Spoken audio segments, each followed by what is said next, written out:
Hey guys, today I'm going to talk a little bit about Risk, and I'm going to be using the app on my phone to explain it, but this strategy more goes towards playing Risk with your friends, the classic board game. I'm going to talk about some different strategies you can take to hopefully ensure that you can win your friends. And one thing you need to know about Risk is there is a lot of luck, and it depends a lot on what the other players do that depend on if you win. So if all the other players decide to gang up on you and you're kind of the target of the game, you're going to lose no matter what you do. Sometimes you just get some really bad rolls, but there are some strategies that you can do to increase your odds of winning.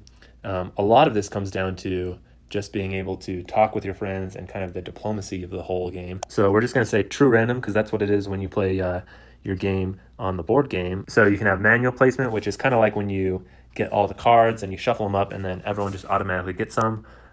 Is when it's off. Manual placement is on, so that's when you choose where you want to go. There's the card bonus. So there's two different kind of ways that people classically play the card bonus. The card bonus, there's one which is fixed, which means that you get a certain amount for three soldiers, three cavalry, three cannons, or one of each, and you get more for one of each. Next is cannons, next cavalry, and then you get the least amount for the three soldiers. This way is actually the best way to go about the strategy that I'm going to show you. So if you can argue with your friends to play this way, it's going to come out to your benefit. The other way is the progressive way, which means that every time that someone turns in some cards, that's going to increase the amount of soldiers that you're going to get. This is going to be less favorable for the strategy that I'm going to show you, though you still can do it. This way is fun, though, because it does sort of level the playing field for people who are trying to stockpile. So if you do have a friend who is stockpiling a lot, this might be the better way to go about doing it. I'm going to show you guys on this way, which is actually not as good, and you'll kind of see why for the strategy I'm going to show you, just to show that you can still do it. All right, I'm going to just do 6 players, full map. The best place to kind of start out is where you want to take over a continent. As far as the continents go, it doesn't really matter how big the continent is. What really matters is how many borders the continent can be attacked by compared to the amount of troops that you get. So, for instance, a lot of people know about Australia. I would say Australia is the best bang for your buck because it's small, it's easy to conquer, and there's only one way in and out through Indonesia and Siam. Versus South America, which you still get 2 guys, but there's 2 ways in. So you have to split your army in half. So there's 2 borders, you get 2 guys, so that means that each border only gets 1 guy per turn. Versus Australia, you're going to get 2 guys per turn for your 1 border. For instance, Africa here, sometimes they play where you can't get from the Middle East down into East Africa, depending on the game you're playing. So let's say that you can't do that. There's only 2 borders, but you get 3 guys. So that means that you have 1 border that's still only getting 1, and the other border gets 2. So you're still going to have a weak point. Now with all 3 of these open, it makes Africa terrible. North America is pretty good because you get 2 borders, since it's worth 5, that both get 2 per turn. But then the third border is only going to get 1, so that means you're going to have a weak point there. So I'd say North America is probably my second favorite, but the problem with North America is it's going to make you look too strong. Europe is going to be very, very difficult because there's a lot of borders. And I would say Asia isn't too bad because you can put a bunch of guys in Ukraine, the Middle East, that either in Alaska or Kamchatka there, or down in Siam, but you're still going to have 1, so there's going to be 4 borders there, but you're still going to have 1 weak point, unless you have all of Asia and all of Australia. But if you had all of Asia and all of Australia, you're going to be a very big target in this game, and unfortunately I feel like that's going to keep you from being able to win. So for this one, I'm going to go for kind of the classic Australia, and I would recommend you do that. If you, for whatever reason, cannot get Australia, and I'd really recommend that you fight for Australia, I would say second is probably either North America or South America, in my opinion, for continents that are worthwhile getting. So I'm going to start off there. I'm going with computers here so that it will kind of move the game quickly, because as far as this game goes, it can, as you guys know, Risk can take a really long time, especially if you're playing with your friends. Now, after I've kind of put things away from Australia, I'm going to be putting my guys near Australia, because that's kind of my plan, is to take over Australia, hang out near Australia. And so now I'm just going to be putting guys kind of in Asia, around there, and then also trying to take territories that I don't think that the computer is going to take from me, because if I have extra territories, it's going to allow me to get extra guys. So I'm kind of going all in on one spot here, and sometimes this can be helpful or not helpful depending on what the other players do. So now I'm just going to put all of my guys here. I'm going to put all my guys here in Australia. The plan that I have is I'm going to take over Australia, and then I'm going to stick a ton of guys in Siam. So a couple principles that you need to understand about risk is, one, big armies are going to win. So essentially, you're just trying to get the biggest army that you possibly can, and then you should be able to take over the whole world. Two, if you finish off a weak person, you're going to get their cards. And so you want to be the person who's going to finish off the weak players, eliminate them in order to get their cards. And so someone else doesn't get their cards, and then also you getting their cards allows you to get more guys, which will increase your army. Third big thing is you want to pit other people against each other. So if you have two other people that are attacking each other, they're going to be wasting all their troops going back and forth and back and forth. And so this is where a lot of the diplomacy comes in, is you got to really talk up to your friends.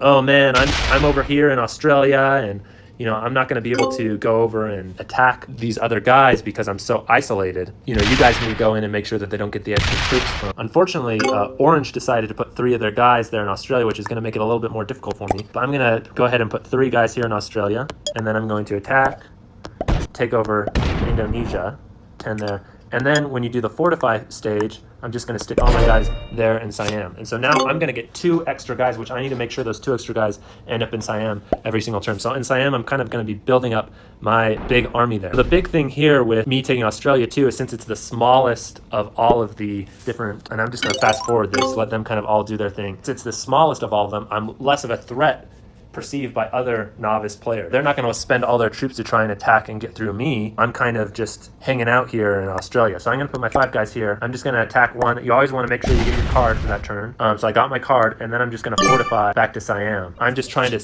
kind of stay out of other people's way, and I'm trying to up-talk other people. So I'm going to fast forward here. Looks like blue took over Africa. Yellow's trying to take over North America. Green, I'm not 100% sure what green is doing. So purple, so I want to look and see how many. Purple has 2 cards. Unfortunately, this other purple over in South America is going to be kind of hard to get to. But like I said, I want to be the guy who eliminates purple. I'm going to attack China up here. Okay. And then I'm going to fortify my guys back to Siam. That's making my army too big that people are not going to want to go through there. And with the progressive cards, it is a little bit better to wait. And so see, he took out that purple right there in South America. So it's going to make it a lot easier for me to take out purple now that I'm next to purple. So that we'll see what they're going to do here. So purple is going to put down 3 guys in India. They're going to attack me, and they're probably just going to hang out because they're small, right? And so then I'm going to fast forward here for you guys. This turn, in order to get those cards, because purple has 3 cards, I'm going to stick all my guys there. Going to attack purple here. Okay. If I eliminate purple, those did cost me some. It's going to get me 3 cards, which is going to get me more troops than I would have spent. You know, I'll do this combo right here, and I'm going to put them all with him, and then I'm just going to fortify my guys back to Siam and just kind of camp in there. The one problem I have is I've kind of encased myself into Siam, and so I'm at the mercy of someone else attacking to Siam in order to allow me to use my troop. I'm going to kind of fast forward here. During this whole time, you're just going to be talking up everyone else to try and pit everyone else against each other. So that's kind of the big thing that you want to do, is you want to pit one another against the other. Stick my guys here. I'm going to attack China.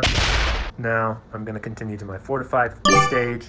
I'm going to fortify my guys back there to Siam, and I'm getting another card. So I'm kind of holding off on the cards because we're playing the progressive. I want to put my cards in after other people have put their cards in, because I'm going to get more guys out of it. And essentially, I just want to have a big enough army that I can withstand a really large card turn. So yellow here looks like they're doing a lot better, and sometimes you kind of have to play crowd control. At this point, since I can't talk to the robots here, I can't say, oh hey, like we all need to focus on yellow, look, he's got all of North America that really big, he's a big target, and kind of get everyone to gang up on him, be like, oh, I wish I could go and get him, but I'm stuck down here in Australia, you know, I'd have to blow through you guys to get to him. But essentially, you just want to start taking places that you don't think that other people are going to take. No one's really taking North America from yellow, and he's getting kind of strong. I do kind of want to weaken him a little bit unless one of these other bots does it for me, which I'm hoping. So I'm going to fast forward here, and it looks like no one really did. So I'm going to get some cards here. I'm going to put them all right here in Siam. And so kind of what I'm going to try and go for here, let's see here, how many cards does blue have? Blue has 4 cards. So I'm definitely going to want to eliminate blue. I'm going to start by going over that way. And so there.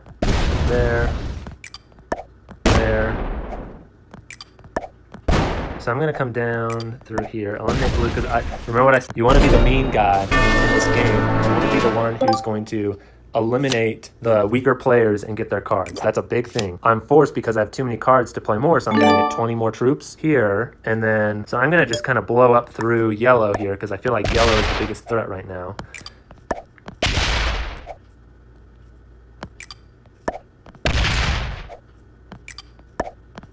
And I don't want orange to kind of overtake them, so I'm gonna kind of go up. And I'm just gonna get to the point where I can take away their bonuses. And so once I've assured that I've taken away their bonuses, I'm gonna try and fortify my guys back here to Siam. So see, I got extra cards that turn. That was a big turn for me. I also was able to take away the bonuses of both those guys. And now I'm just gonna kind of fast forward. So they're gonna do some crowd control there. Looks like green is amassing an army next to me. That's a little worrisome. So I'm gonna turn in my cards here, and to be honest, they only have one card at this point. You know, I kind of wish that they weren't coming up against me like that, but it looks like they're kind of getting desperate. I'm just going to go ahead and attack their big army here and just kind of eliminate that threat. And it worked out really well for me. I only lost 5 troops, so that kind of sucks for green. And then since I've gotten that one, I'm just going to go back to the fortify stage, stick my guys back there in Siam.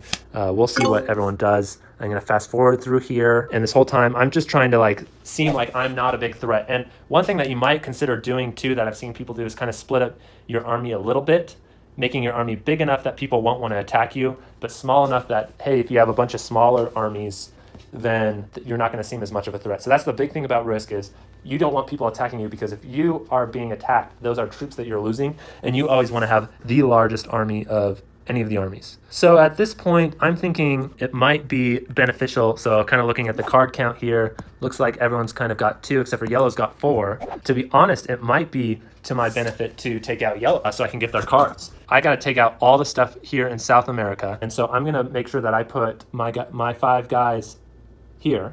And then with these 63, I'm going to go up through and try and eliminate what there is in North America there and hopefully get his cards. And with those cards, I'm going to be able to turn them in. And once I turn them in, I can use those troops that I get from turning in cards to refortify my border there. I'm going to try and take over South America. And I'm not too worried about protecting South America at this point, because I believe that orange is probably going to go out of their way to try and eliminate it from me. And so I just need to focus on covering my butt over here in Australia. I messed up. I went to the fortify stage here.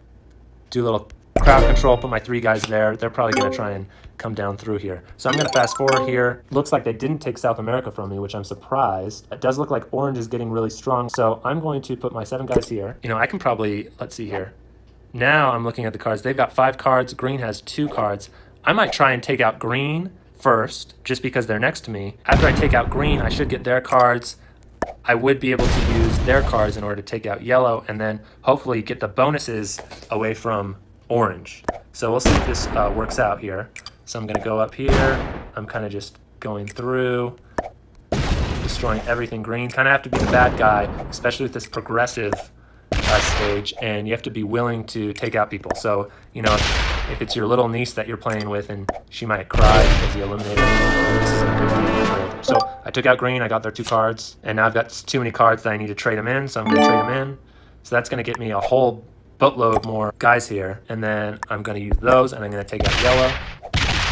Okay, so yellow.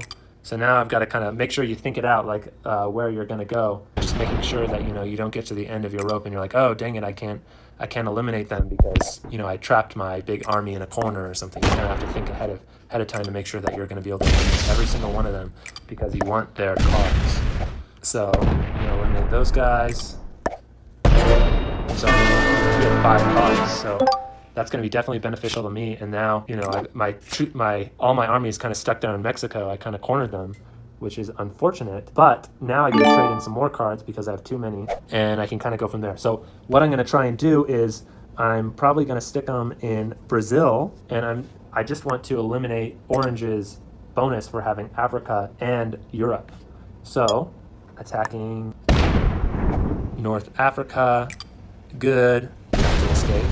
Go up to Western Europe here. And then essentially from there, now that I know that I've kind of got this guy, it doesn't really matter too much what this guy does as far as damage against me. So at this point in the game, he's going to do some damage this turn. He's going to get 4 guys, but I don't think he's going to be able to do enough damage to me that I'm not going to be able to clean him up with 98 troops this next turn. So I'm going to kind of fast forward here. I got to plan out a way that I'm going to be able to eliminate him completely. So I'm going to go down through Africa first with this giant army of mine, and then go up through Europe and then through North America. The couple key pointers kind of to wrap this up. One, at the beginning, try and get a continent that you think that you're going to be able to go for. I like Australia because it's sort of isolated. One, so it allows you to grow without a lot of people pestering you at the very beginning of the game. Also, it gives you 2 guys per border because you only have 1 border and you get 2 guys. Number 2, make sure that you pit other people against each other. Maybe try and divide up your army in a way that won't make you seem like such a threat, because you don't want people attacking you. You want your armies big enough that people aren't going to want to attack you, but small enough that they're not going to see you as a threat, because you want everyone else attacking each other. So if other people are getting the bigger continents, you can really talk that up to your friends and be like, oh man, he's got all of North America, he's got all of Europe or Africa, and they're going to get way more troops than I am here in my little Australia. And there you go. And so you want other people to be attacking each other, dwindling their troops. As they're dwindling their troops, you will be able to amass your huge army kind of down in the corner. 3, you want to be the mean guy. You want to be eliminating the weak players and getting their cards as much as possible. As you could tell, I play with the progressive cards, but if you play with the fixed cards, it doesn't allow them to get very large armies very quickly. And so doing this strategy where you're kind of amassing and creating your own big army, they will never be able to get a really big army. But with the progressive cards, there is a chance that if the game goes long enough, that the card count will get high enough that they'll be able to turn in cards and get enough cards to eliminate your huge army that you've been amassing the whole game. And so that's why that way is a little bit better. But as you saw, I just won this game using the progressive way. So it is possible either way. And you don't have to have Australia for this. You can do it with other continents if that's just how the game works out for you. But you just want to make sure that you're not threatening someone else and someone else feels so threatened that they're going to come and attack you. You kind of want to be the guy in the corner that no one's really paying attention to, that's just kind of slowly attacking all the places that no one else really wants, so that you can build up your army, because this game is all about having pitting other people against each other, building up your army big, and then after you build up your army, wiping out everyone else. And you just kind of got to be the mean guy. Those are just a couple beginner tips for you guys to eliminate your friends on Risk. It's a much longer game when you play it with friends. It can take hours and hours, but hopefully this was helpful. All right, enjoy.